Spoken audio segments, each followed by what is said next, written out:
Hello students, आज के इस वीडियो में हम यूकैरियोट्स में डीएनए रेप्लिकेशन प्रोसेस को देखते हैं। पिछले वीडियो में हमने डीएनए रेप्लिकेशन देखा था प्रोकैरियोट्स जैसे कि बैक्टीरिया, और यहाँ पर हम देख रहे हैं इन यूकैरियोट्स। यूकैरियोट्स में कौन कौन आते हैं? यूकैरियोट्स में बात करें तो यीस्ट और ह्यूमन और जितने भी कोर्डेट्स और वगैरह एनिमल सब इसमें आते हैं। तो ज़्यादातर जो यूकैरियोट्स के एग्जांपल होते हैं वो यूट्स और मैमल्स या फिर ह्यूमंस के हम यहाँ पर बुक्स में हम देख सकते हैं। तो डीएनए रेप्लिकेशन प्रोसेस यूकैरियोट्स में सेम प्रोकैरियोट्स जैसी होती है, बजाय कुछ यहाँ पर अंतर होता है उसमें थोड़ा सा, क्योंकि हमने देखा कि जो प्रोकैरियोट्स का जो डीएनए था पिछले वीडियो में, मैंने आपको बताया था वो था सर्कुलर टाइप का, जबकि यूकैरियोट्स में जो डीएनए होता है वो कैसा होता है? एकदम लीनियर टाइप का। ठीक है, तो जैसा कि डीएनए की स्ट्रक्चर में ही अंतर है, तो थोड़ी बहुत प्रोसेस में भी क्या मिलेगा? हमें अंतर मिलेगा। ठीक है, तो जैसा कि यूकैरियोट्स का जो डीएनए है वो एकदम लीनियर होता है, ठीक है, सीधा होता है, एक रेखा के समान होता है, ठीक है, रेखानुमा होता है। तो प्रोसेस जो है यहाँ पर कुछ अलग होती है। यहाँ पर एंजाइम्स जो होते हैं वो भी अलग होते हैं, और यहाँ पर जो मेन डिफरेंस होता है डीएनए रेप्लिकेशन प्रोसेस में, वो यहाँ पर जो मेन डिफरेंस है वो हमें किस में देखने को मिलेगा? वो हमें देखने को मिलेगा इनिशिएशन में और टर्मिनेशन में। इन दोनों में हमें यहाँ पर देखने को मिलेगा। ठीक है, इसके अलावा लगभग जो प्रोसेस पूरी सेम है। तो शुरू करते हैं। तो यूकैरियोट्स में भी डीएनए रेप्लिकेशन जो है वो ओरिजिन ऑफ रेप्लिकेशन या फिर ओरी रीजन से शुरू होता है। यहाँ पर जो है ओरी रीजन को हम ARS के नाम से जानते हैं। ARS ऑटोनोमस रेप्लिकेटिंग सीक्वेंसेस इनकी फुल फॉर्म होती है। ठीक है, और इसके अलावा जो और अंतर है वो ये होता है कि वहाँ पर हमने देखा था कि जो ओराई रीजन था, ओरिजिन ऑफ रेप्लिकेशन प्रोकैरियोट्स में, वो एक single origin of replication complete circular DNA के अंदर पाया जाता था। लेकिन यहाँ पर इस क्योंकि चूँकि मैमल्स का जो डीएनए होता है, उसका यूकैरियोट्स का जो डीएनए का साइज है वो बहुत बड़ा होता है, तो डीएनए रेप्लिकेशन प्रोसेस जो है वो सेम या उसी समय में जितना प्रोकैरियोट्स में था, लगभग उससे थोड़ा बहुत लगा लो, ज़्यादा अंतर नहीं, उतने ही टाइम में इसमें भी कंप्लीट हो जाती है। तो ऐसा क्यों होता है कि पूरे डीएनए में जो है वो छोटा छोटा भाग जो है वो बहुत ज़्यादा संख्या में जो है वो रेप्लिकेशन वहाँ पर स्टार्ट होता है।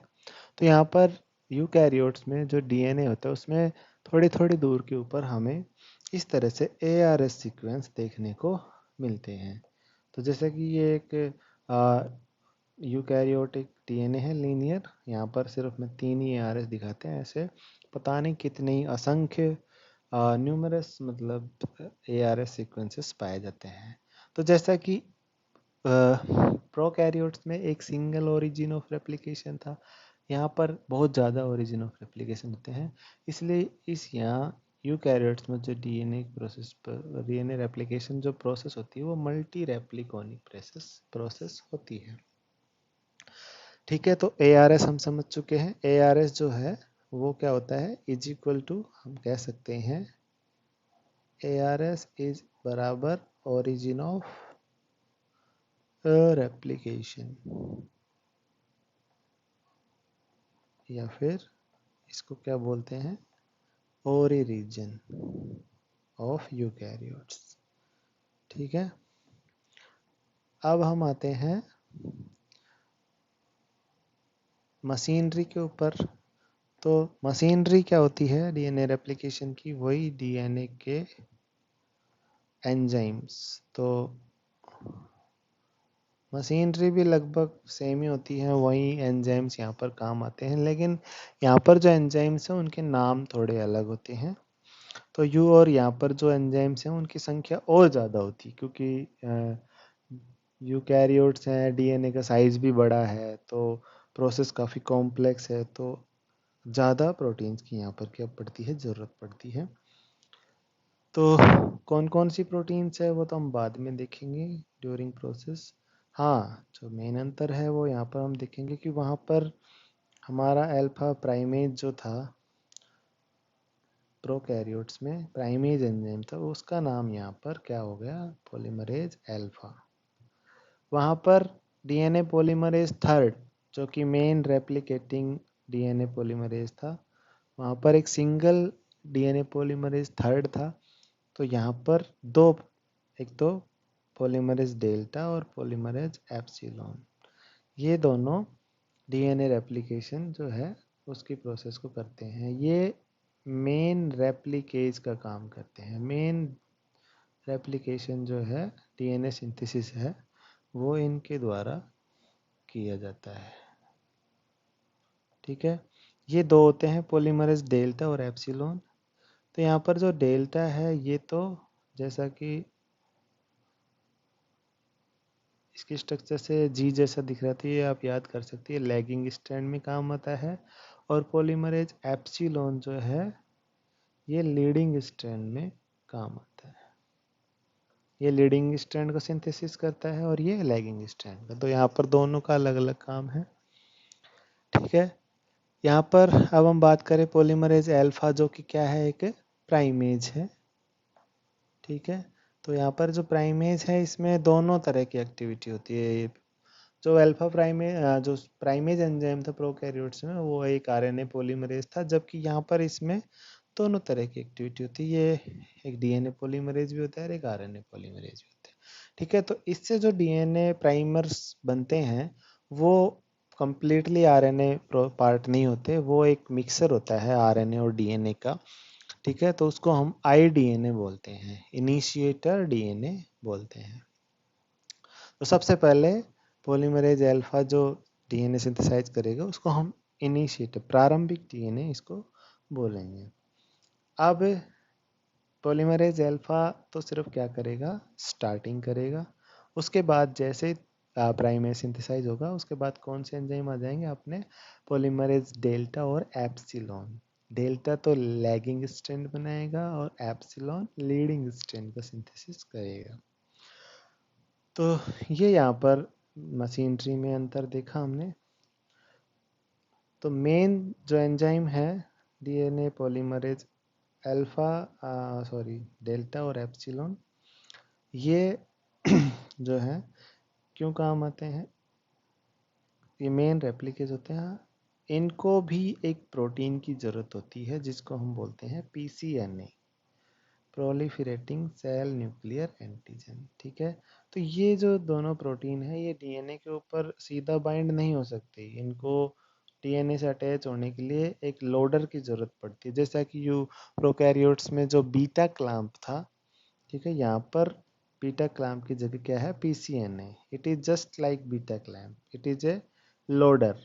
ये डीएनए पॉलीमरेज को डीएनए के ऊपर क्या करवाते हैं, लोड करवाते हैं, मींस डीएनए से अटैच करवाते हैं। ठीक है, क्यों, और इसके अलावा इसकी जो प्रोसेसिविटी है, मींस ये डीएनए पॉलीमरेज को ज़्यादा उसके कार्य, मतलब एक बार अटैच हो गया तो एक लंबा डीएनए सिंथेसाइज करने में मदद करते हैं। इस चीज़ को हम प्रोसेसिविटी बोलते हैं, मीन्स एक बार में लंबा काम करके ही वो वापस डीएनए से वापस डी अटैच हो। तो पीसीएनए है ये एकदम बीटा क्लैंप की तरह होता है, मैंने आपको बता ही दिया। इस पीसीएनए को भी एक लोडर या फिर हम कह सकते हैं एक एनर्जी की ज़रूरत होती है, जो कि एनर्जी का यूज है वो एक लोडर आरएफसी प्रोटीन होती है, उसके द्वारा यहाँ पर इसको लोड करवाया जाता है डीएनए। ठीक है, तो ये जो डेल्टा और एप्सिलॉन है दोनों में 5 prime to 3 prime polymerase activity होती है। इसके अलावा इनमें 3 prime to 5 prime exonuclease activity भी होती है। ठीक है, तो ये एक्सोन्यूक्लियस एक्टिविटीज़ क्या होती है कि डीएनए को कट करने के लिए, जैसे कि ये कोई स्ट्रेच है डीएनए का, मान लो ATGC, ये 5 प्राइम हो गया, ये 3 प्राइम। ठीक है, तो ये डीएनए आपस में, ये स्ट्रेच है, आपस में अटैच है। तो अब 5 prime to 3 prime polymerase activity का मतलब है कि इस डायरेक्शन में डीएनए को और सिंथेसाइज कर सकता है। मतलब यहाँ पर सी के बाद अब टी ऐड कर देगा, ए ऐड कर देगा, जी ऐड कर देगा, तो इस तरह से इस डीएनए को और लंबा कर सकता है। इस एक्टिविटी को हम क्या बोलेंगे, 5 prime to 3 prime polymerase activity. Means इसको ये और बढ़ा रहा है, पॉली सिंथेसाइज करता है इसको। दूसरी तरह की एक्टिविटी प्रूफ रीडिंग एक्टिविटी, इसको बोलते हैं हम 3 prime to 5 prime exonuclease activity. यहाँ पर एक्सोन्यूक्लियस जो होते हैं, एक्सोन्यूक्लियस वो एंजाइम होते हैं जो, जैसे कि एक स्ट्रेच है, अगर कोई इसके बीच में कट करता है तो उसको हम तो एंडोन्यूक्लियस बोलते हैं, जैसे कि रेस्ट्रिक्शन एंडोन्यूक्लियस होते हैं। इसके अलावा एक्सोन्यूक्लियस जो ये सिरे पे, जैसे सी है यहाँ पर, इसको कट करके यहाँ से अलग कर देगा या फिर इस ए को कर देगा, इनको एंजाइम को हम एक्सोन्यूक्लियस बोलते हैं। ठीक है, तो 3 प्राइम टू 5 प्राइम मतलब जैसे 3 प्राइम पे नया न्यूक्लियोटाइड ऐड होता है, अगर ये बाय द वे गलती से यहाँ पर, जैसे मान लो यहाँ पर ए है जो मेन टेम्पलेट होता है नीचे, जिसके बेसिस पे जो न्यू स्ट्रैंड सिंथेसाइज हो रहा है, तो यहाँ पर ए है और यहाँ पर आना चाहिए था क्या, टी, लेकिन यहाँ पर आ गया सी। तो इस एक्टिविटी के द्वारा इसको हटा के और वापस से यहाँ पर नया ऐड कर दिया जाए, तो इसको हम प्रूफ रीडिंग एक्टिविटी बोलते हैं। ठीक है, तो ये आपको समझ में आ गया होगा। तो ये सारी एक्टिविटीज़ इन एंजाइम्स में पाई जाती है। एक टेबल है यहाँ पर, आप इसको देख सकते हैं, एग्जाम में भी इसको बना सकते हैं। अब हम आते हैं डीएनए रेप्लिकेशन की प्रोसेस पे। तो डीएनए रेप्लिकेशन प्रोसेस जो है वो 3 भागों में बटी होती है, इनिशिएशन, इलोंगेशन और टर्मिनेशन। इनिशिएशन जो है उसको हम बोलेंगे कि जो फर्स्ट न्यूक्लियोटाइड का जो सिंथेसिस होता है वहाँ तक की जो प्रोसेस होती है वो इनिशिएशन कहलाता है। फिर फर्स्ट न्यूक्लियो सेकंड से लेके और बाद के जितने भी टर्मिनेशन तक, जब तक प्रोसेस ना पहुंच जाए, उसको हम इलोंगेशन प्रोसेस कहते हैं। तो बीच का जो पार्ट है ये सबसे लंबा प्रोसेस होता है। और टर्मिनेशन जो है, जब डीएनए पॉलीमरेज वगैरह टर्मिनेशन रीजन के ऊपर जाके पहुंच जाए, वहां पर वो टर्मिनेशन कहलाता है। ठीक है, तो 3 भागों में ये प्रोसेस बटी होती है डीएनए रेप्लिकेशन की। तो सबसे पहले हम स्टार्ट करते हैं इनिशिएशन। तो इनिशिएशन इन यूकैरियोट्स जो है वो शुरू हो जाता है जीवन स्टेज जो होती है सेल साइकिल की। सेल साइकिल तो आपने पढ़ा ही होगा कि वहाँ पर G1, S, G2 और M 4 स्टेज होती है। तो G1 स्टेज में ही इनिशिएशन होता है। मेन रेप्लिकेशन प्रोसेस जो होती है वो किस में होती है, एस फेज में होती है, आपको पता ही होगा। तो यहाँ पर इनिशिएशन प्रोसेस जो है वो हमारी स्टार्ट हो चुकी है G1 स्टेज में। तो G1 स्टेज में क्या होगा कि ये जो ARS है इनके ऊपर एक प्रोटीन आके बाइंड हो जाती है जिसका नाम है ORC। ठीक है, और ये ORC यहाँ पर आके बाइंड हो जाती है, इसके साथ एक प्रोटीन आती है CDC6, ये भी इससे अटैच रहती है। तो जैसे ही सेल साइकिल की एस स्टेज आती है, तो एस स्टेज के दौरान क्या होगा, एक एंजाइम होगा काइनेज। काइनेज एंजाइम है वो यहाँ पर CDC6 के ऊपर एक फॉस्फेट ग्रुप यहाँ पर अटैच कर देगा। तो ये जो प्रोटीन्स हैं ये क्या करेंगे, एक और प्रोटीन को बुलाएंगे जिसका नाम है MCM1 protein. MCM protein mini chromosomal maintenance protein. ये जो प्रोटीन है ये प्रोकैरियोट्स में जिसको हम हेलिकेज बोल रहे थे, ठीक है, जी। वहाँ पर डीएनए जो जी था वो यहाँ पर हेलिकेज, वही यहाँ पर एमसीएम होता है। तो हेलिकेज ही यहाँ पर क्या है, एमसीएम प्रोटीन है। ये एक हेक्सामर होती है, 6 प्रोटीन से मिलकर बनी स्ट्रक्चर होती है, ठीक है। तो ये यहाँ पर अटैच हो जाती हैं। तो जैसा कि ये हेलिकेज है, ये क्या करेगा, डीएनए को अनवाइंड कर देगा कि भाई डीएनए इस प्रकार से था, और ये डीएनए को क्या कर देगा, ओपन कर देगा। इस प्रकार से उनके जो हाइड्रोजन बॉन्ड थे उनको क्या कर देगा, ब्रेक कर देगा। तो जैसे ही आया कि क्लोज कॉम्प्लेक्स, ये कैसा क्लोज कॉम्प्लेक्स था, क्लोज, और ये कैसा कॉम्प्लेक्स हो गया, ओपन कॉम्प्लेक्स। तो जब क्लोज कॉम्प्लेक्स से ओपन कॉम्प्लेक्स बन जाता है, तो तो जैसे ही ओपन कॉम्प्लेक्स बनेगा, यहाँ पर अब हमारा पॉलीमरेज अल्फा, जो कि एक प्राइमेज एंजाइम होता है, वो यहाँ पर आकर बाइंड हो जाती है। इसके साथ कुछ और प्रोटीन भी होती है, आप इनको नेग्लेक्ट कर सकते हैं, ज़रूर नहीं इनको लिखना। ये जो डायग्राम्स है, ये मैंने लेट्सटॉक एकेडमी की बुक है, जो उससे लिए गए हैं ये। तो मैं थैंक्स बोलूँगा हमारे सर को, जिन्होंने इतनी मेहनत करके जो बुक बनाई है। आपको कहीं पे भी ये यूकैरियोटिक डीएनए रेप्लिकेशन के डायग्राम्स नहीं मिलेंगे इस बुक के अलावा, चाहे आप कितने ही हाई स्टैंडर्ड की बुक्स देख लेना। तो thanks to my Suraj sir for providing these diagrams and material for the DNA replication process। तो जैसे ही अल्फा प्राइमेज आएंगे, तो उनका काम क्या है, प्राइमर सिंथेसाइज। प्राइमर मैंने आपको बताया था, यहाँ पर ये आरएनए पॉलीमरेज और डीएनए पॉलीमरेज दोनों एक्टिविटी उसमें पाई जाती है। तो आई डीएनए सिंथेसाइज करेंगे। तो जैसा कि एक बबल जो बनेगा, उसमें 2 रेप्लिकेशन फोर्क बनेंगे, ठीक है। एक इस डायरेक्शन में मूव करेगा और एक इस डायरेक्शन में मूव करेगा। तो ये जो प्रोसेस होती है डीएनए रेप्लिकेशन की, वो कैसी होती है, बाई डायरेक्शनल प्रोसेस होती है। तो यहाँ पर 2 रेप्लिकेशन फोर्क होते हैं।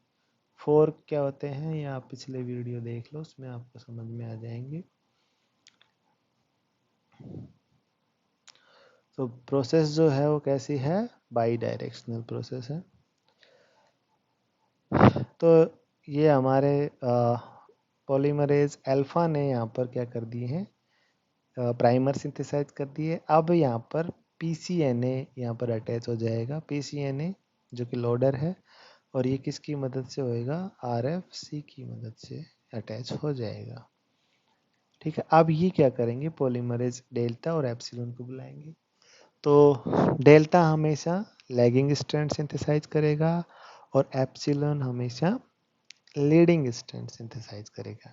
लीडिंग स्ट्रैंड हमेशा उसी डायरेक्शन में होगा जिस डायरेक्शन में रेप्लिकेशन फोर्क मूव कर रहा है। तो आप देख सकते हैं जैसे कि ये रेप्लिकेशन फोर्क इस डायरेक्शन में मूव कर रहा है, और ये इस डायरेक्शन में मूव कर रहा है। तो यहाँ पर हम देखेंगे कि 5, और हमेशा डीएनए सिंथेसिस किस डायरेक्शन में होता है, 5 प्राइम टू 3 प्राइम की डायरेक्शन में। तो आप देख सकते हैं ये ऊपर वाला, यहाँ पर जो ये वाला पार्ट है, ये यहाँ पर 5 प्राइम टू 3 प्राइम इस डायरेक्शन में है। तो रेप्लिकेशन फोर्क की डायरेक्शन भी क्या है, ये है। ये वाला हमारा क्या हो जाएगा, लीडिंग स्ट्रैंड हो जाएगा, और यहाँ पर क्या अटैच हो जाएगा, एप्सिलॉन, और ये क्या हो जाएगा, लैगिंग स्ट्रैंड।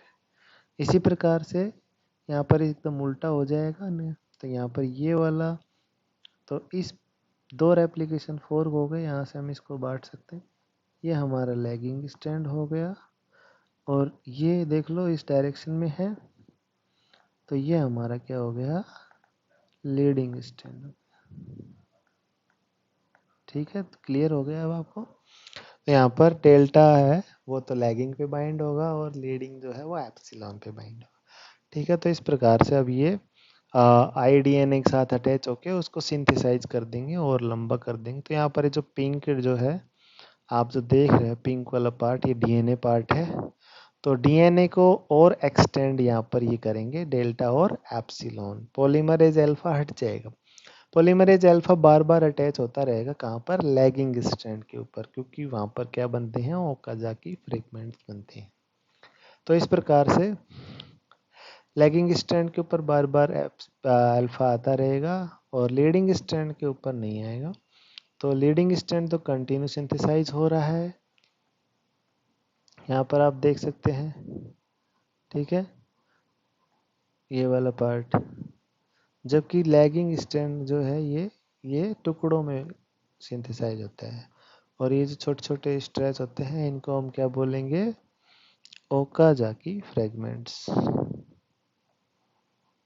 ओकाजाकी खंड। ओके, तो इस तरह से रिपीटेड प्रोसेस होती रहेगी। और एंड में जो है पूरा लीनियर डीएनए हमें कुछ इस प्रकार से दिखाई देगा। ये सिर्फ मैं यहाँ पर 3 रेप्लिकेशन फोर्क हमने लिए थे, ठीक है, 3 ही यहाँ पर दिखाए गए हैं। यहाँ पर एक ARS यहाँ पर था, एक यहाँ पर था और एक ARS यहाँ पर था, ठीक है। तो उनके ही यहाँ पर दिखे, और ये जो एरो यहाँ पर दिखाए गए ये वो है जहाँ पर ये जो रेप्लिकेशन फोर्क है इस ARS का इस मिले थे।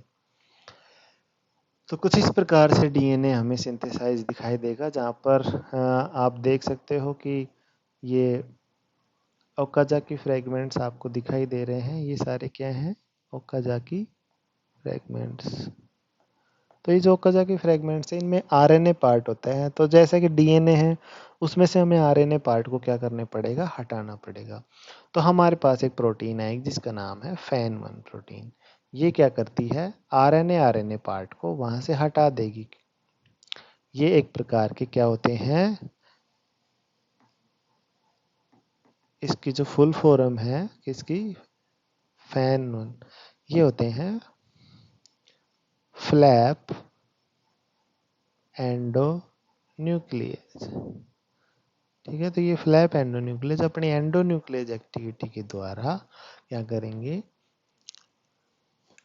वो न्यूक्लियोटाइड जहां पर डीएनए और आरएनए पार्ट आपस में जुड़े हुए हैं उस लास्ट न्यूक्लियोटाइड को कट करके और उसको एक फ्लैप की तरह हटा के और डीएनए से अलग कर देते हैं। तो यहाँ पर प्राइमर रिमूवल का काम कौन कर रहा है, FAN1 प्रोटीन, याद रखना आप इसे। तो इस डायग्राम में आप देख सकते हैं जितने भी आरएनए वाला पार्ट था वो जो येलो कलर में जो ऊपर दिखाया गया था आरएनए पार्ट था और पिंक वाला डीएनए। तो येलो कलर को यहाँ पर से हटा दिया गया है। आप डायग्राम एग्जाम में बनाते समय इसको येलो की जगह कुछ भी आपके पास जो पेन मौजूद है वो वहाँ पर यूज कर सकते हैं। अब उसके बाद में यहाँ पर आएगा हमारा पॉलीमरेज डेल्टा, ठीक है, जो कि डीएनए एक्सटेंड करेगा। तो यहाँ पर जो गैप हो गया, जो आरएनए पार्ट हटा है येलो कलर का देख सकते हो आप, उसको फिल कर देगा और उसको एकदम पूरा भर देगा वापस से। तो फिलिंग प्रोसेस जो है, गैप को भरने की जो प्रोसेस है वो पॉलीमरेज डेल्टा द्वारा यहाँ पर करी जाएगी, ठीक है। अब अंत में हमारे पास सिचुएशन कैसी आएगी कि जहाँ पर ये जो डेल्टा ने गैप भरा और जहाँ पर पहले से डीएनए पिछले पार्ट मौजूद, तो इस तरह के गैप हमारे बीच निक डीएनए में रहेंगे जिनको हम निक बोलेंगे। तो जैसे कि ये ऊपर दिखाया गया है, एक टी और सी के बीच में फॉस्फोडाइएस्टर बॉन्ड का फॉर्मेशन यहाँ पर नहीं हुआ है, तो इस तरह की सिचुएशन को हम क्या बोलते हैं, निक। तो ये निक यहाँ पर हमारे पास बचे हुए हैं और इन निक को कौन भरेगा, डीएनए लाइगेज। डीएनए लाइगेज आके और ये जो निक है इनको क्या कर देगा, सील कर देगा, ठीक है। तो ये लाइगेज ने आके सील कर दी और यहाँ पर आप एंड में देख सकते हैं कंप्लीट डीएनए हमारा सिंथेसाइज हो चुका है, ठीक है। तो यहाँ पर एक प्रोसेस क्या की कमी रह जाती कि जो अंत में जो डीएनए छोर पर जो टेलोमियर होते हैं वहाँ पर चूंकि DNA synthesis 5 prime to 3 prime direction में ही होता है, तो यहाँ पर कुछ पार्ट जो है वो डीएनए का अनसिंथेसाइज रह जाता है। इसको हम एंड गैप प्रॉब्लम बोलते हैं। तो हर बार डिवीजन के तहत डीएनए जो है यूकैरियोट्स में वो छोटा होता चला जाता है और इसी डीएनए छोटा होने के कारण जो सेल डिवीजन की प्रोसेस होती है वो लिमिटेड होती है। तो इस एंड गैप की सॉल्यूशन जो है अभी तक नहीं खोजा गया, हालांकि कुछ कैंसरस सेल में और कुछ जर्म सेल में इसका एक समाधान है। टेलोमरेज एंजाइम के द्वारा इसका सिंथेसाइज हो जाता है, जबकि एक नॉर्मल सेल में अभी भी ये प्रोसेस, हमारी जो सोमेटिक सेल्स हैं उसमें एंड गैप प्रॉब्लम है, और हर डीएनए रेप्लिकेशन प्रोसेस के बाद में छोटा होता चला जाता है। तो इसको हम यहाँ पर टेलोमियर को कुछ प्रोटीन्स के द्वारा इनको कवर करके और डीएनए को हम सुरक्षित पैक कर देते हैं। तो इस प्रकार से eukaryotic DNA replication process complete होती है। तो आप एग्ज़ाम में ये डायग्राम जो है बना सकते हैं और आप फुल मार्क्स प्राप्त कर सकते हैं। All the best for your exams.